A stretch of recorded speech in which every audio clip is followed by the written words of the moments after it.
मैं बीजेपी ने कहा नाउ कांग्रेस विल रिस्पॉन्ड, अब आया मैं कांग्रेस के पास, है ना जी। प्रतीक जी, मैंने भाजपा के भाई को क्यों अपमान किया आपने प्रधानमंत्री का? मैंने इनको मौका पहले इसलिए दिया कि मुझे लगा कि अब आप मुझे 2 मिनट नॉन स्टॉप देंगे। बिल्कुल दूंगा, मैं बिल्कुल दूंगा। देखिए, हमारा जो देश है प्रतीक जी, वो किस्से कहानियों का देश है। आपको एक ऐसे लड़के की कहानी बताता हूं जो रिफ्यूजी परिवार से आया। 18 साल की उम्र में उसने अपना घर छोड़ा राजस्थान से और दिल्ली में आकर उसने दिल्ली यूनिवर्सिटी में पढ़ाई शुरू की। और वो पढ़ाई करने के बाद उसने पूरे देश में जाकर आदिवासियों के बीच में एनजीओ चलाने का काम किया और काम करता रहा। 25 साल की उम्र में शीला दीक्षित जी ने उसे स्पॉट किया और उसे अपने साथ लेकर आई और वो उनके ऑफिसर ऑन स्पेशल ड्यूटी बने, आगे चल के राजनीतिक सलाहकार बने। और दिल्ली की जितनी जनता यहाँ खड़ी है, उस 15 साल में इस दिल्ली को सपने की दिल्ली बनाने वाला वो आदमी मेरा गुरु पवन खेड़ा है, जिसके बारे में आज बात हो रही है। आप no no no no no no no, ये चाटुकारिता नहीं है, ये चाटुकारिता नहीं है। किसी का परिचय देना मनोज चाटुकारिता नहीं है, ये नो मनोज चाटुकारिता नहीं। मुझे चाटुकारिता मालूम है। नहीं, अगर पवन खेड़ा जी के बारे में कोई बताना चाह रहा है तो बता लें, अगर परिचय दे रहे हैं तो मुझे भी नहीं मालूम थी ये सारी चीजें। अब प्रतीक जी देखिए, आज इन्होंने कहा ना कि पवन जी को माफी मांगनी चाहिए।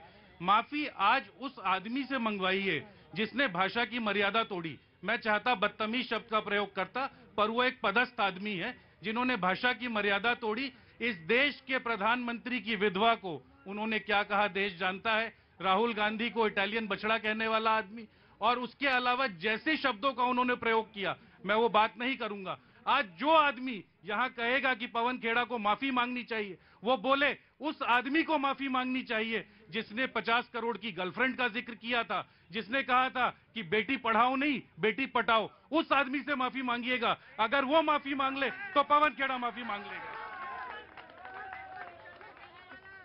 मनोज, मैं आज के शो में ना भी बोलूं तो जनता अपने आप सारा निर्णय करेगी, फैसला करेगी। लेकिन मुझे एक बात इनके बाद, नीरज के बाद कहने का मौका मिलना चाहिए, अगर आपकी इजाजत हो तो। नीरज, इससे यह सिद्ध हो गया आपके वक्तव्य से इसके बाद कि वो जानबूझकर कहा गया था। मैं आपका स्टेटमेंट निकाल के फिर से सुन लूं तो इसके बाद यह तय होता है कि क्योंकि आपने फला संवत में यह बात कही थी, लिहाजा मुझे मौका मिलना चाहिए, मैं आपका अपमान करना चाहता हूं।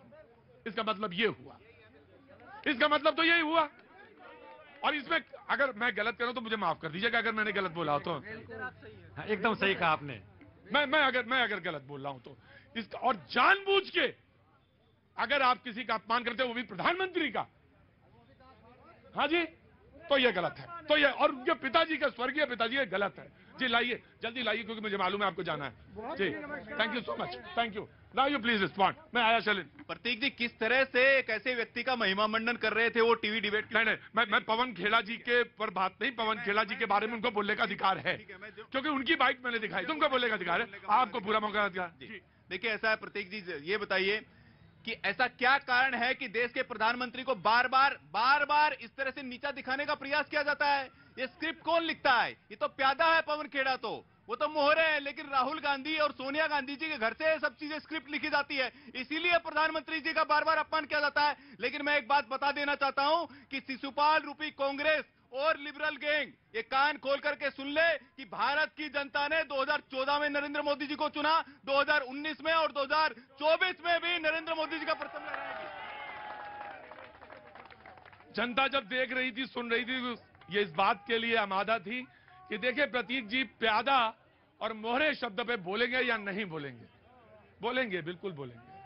प्यादा शब्द गलत है, मोहरा शब्द गलत है, बिल्कुल गलत है। जब भाषा की मर्यादा पे बात कर रहे हैं आप, तो आपको इस बात का पूरा ध्यान रखना चाहिए कि किसी का अपमान आप करने का पूरा अधिकार आपको बिल्कुल कतई अपराध नहीं है, बिल्कुल अधिकार नहीं है जी। Just give me a second जी। प्रतीक भाई, उड़ता उड़ता खबर मिला और सुनने को मिला कि कोई पाखंड केला नाम का व्यक्ति ने कुछ आपत्तिजनक शब्दों का इस्तेमाल किया है माननीय प्रधानमंत्री जी को लेके। जैसे सड़ा हुआ केला से बू आती है, वैसे ही सड़ा हुआ मानसिकता से भी बू आती है। मौत की सौदागर, भस्मासुर, महिषासुर, रक्तवेच, नीच, पता नहीं कितने सारे फिरिश्ती इन लोगों ने एक के बाद एक के बाद एक के बाद कहा। जितने बार कहा उतने बार ही जनता ने धक्का मार के कहा, थोड़ा और करीब हिंद सागर की तरफ जाओ, थोड़ा और करीब हिंद सागर की तरफ जाओ। 24 तक तो हिंद सागर का जो सबसे गहरा गड्ढा है वहां पे जनता डूबा। हर माता की जय। आ रहा हूँ अजहर भाई, आ रहा हूँ। आओ आगे आओ, आगे आओ, आ जाओ आ जाओ। कैसे हैं हुजूर? बहुत बढ़िया। कहाँ से आना हुआ? चांदनी चौक में। हाँ, मैं तो कई बार देखा हूँ, शो में आ जाता है। कि क्या दिखा रहे बार बार? मैं पहली बार आया हूँ। अच्छा, पहली बार तो नाराज क्यों रहे हो? आए तो फिर आप आना, बराबर आना। और अगर अच्छा नहीं लग रहा कुछ? नहीं आप अच्छे लग रहे हैं। मैं तो अच्छा लगूंगा मैं तो अच्छा लगूंगा ही, लेकिन मैं आपसे कह रहा हूँ कि आप भी बराबर आना। ऐसा नहीं आपका चाय वाय पिलवाए, पानी वानी लाओ, पानी लाओ गार्ड साहब। हाँ, पानी लाओ जी। ऑफ कोर्स जनाब, जनाब जनाब, मैं आया।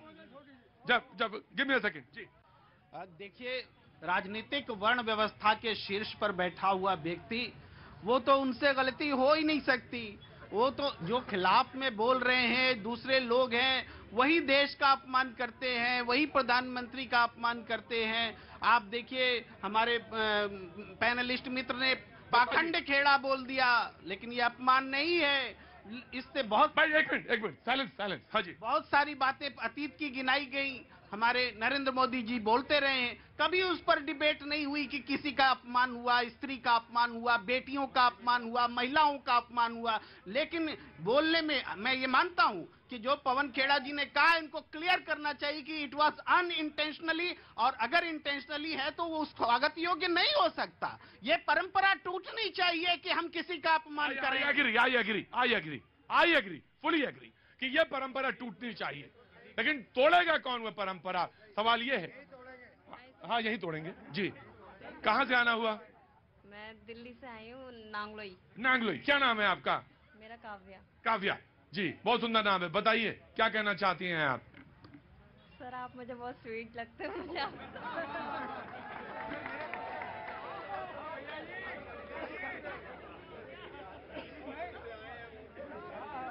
चलो कुछ नहीं, कोई बात नहीं काव्या, कोई बात नहीं, ठीक है। अच्छा लगता हूं ना तो, और अच्छा लगना कोई बुराई नहीं। और किसी को मैं तो क्या, मैं तुलसीदास जी ने लिखा है।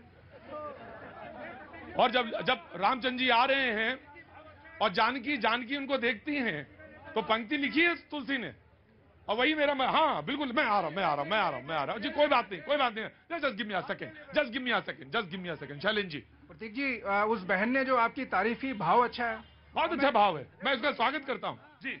और मसला यही है, प्रताप नारायण मिश्र का जो लेख है बात के ऊपर, और मैं एक मुहावरा आपके सामने रख के अपनी बात शुरू करता हूँ। बातें हाथी पाई है, बातें हाथी पांव। पूर्व में राजाओं के दरबार में बात इस तरह रखें तो इनाम स्वरूप आपको हाथी मिल जाता था, और अगर आप इस तरह रखें तो दंड स्वरूप आपको हाथी के पांव से कुचला जाता था। तो वो राज दरबारी मानसिकता के लोग आज निरंतर, देखिए, आदर्श वार्ता की स्थिति पैदा हो जाए बहुत अच्छी बात है, लेकिन यदि अपराध हो गया है तो आपको उसकी विवेचना उसके अनुसार करनी पड़ेगी। उदाहरण के तौर पे मान लीजिए आप मुझे एक थप्पड़ मारते हैं और मैं आपका एक बांह काटता हूं, दोनों की सजा बराबर तो नहीं हो सकती श्रीमान। आपको अगर हो गई है तो उसकी टॉपिक पे आइए, मुद्दे पे आइए, बिल्कुल सीधा सीधे पे। एक भाषा सीधे तौर पर प्रहार करना और एक अलंकृत भाषा होना, दोनों में जमीन और आसमान का अंतर है। ये पवन खेड़ा जी कांग्रेस के मीडिया प्रमुख है, पब्लिसिटी प्रमुख है, और एक मौजूदा पद पर प्रधानमंत्री। उससे पूर्व में नरसिम्हा राव जी, अटल बिहारी वाजपेयी जी, नरेंद्र दामोदर दास या नरेंद्र गौतम दास, कुछ कौन बोला? हाँ जी। घमंड, कांग्रेस का घमंड जनता ने चूर चूर करा है, तो सुन ले। क्या सुन लिए? अरे वो जनता है जो 24 में गड्ढे में डाला है ना, सब में गड्ढे। कैमरा के आगे बोल रहा हूँ, अपने पवन खेड़ा दलाल को समझाओ। इन लोगों को बोलिए, इस तरीके से बात नहीं होती है। ऐसे लोगों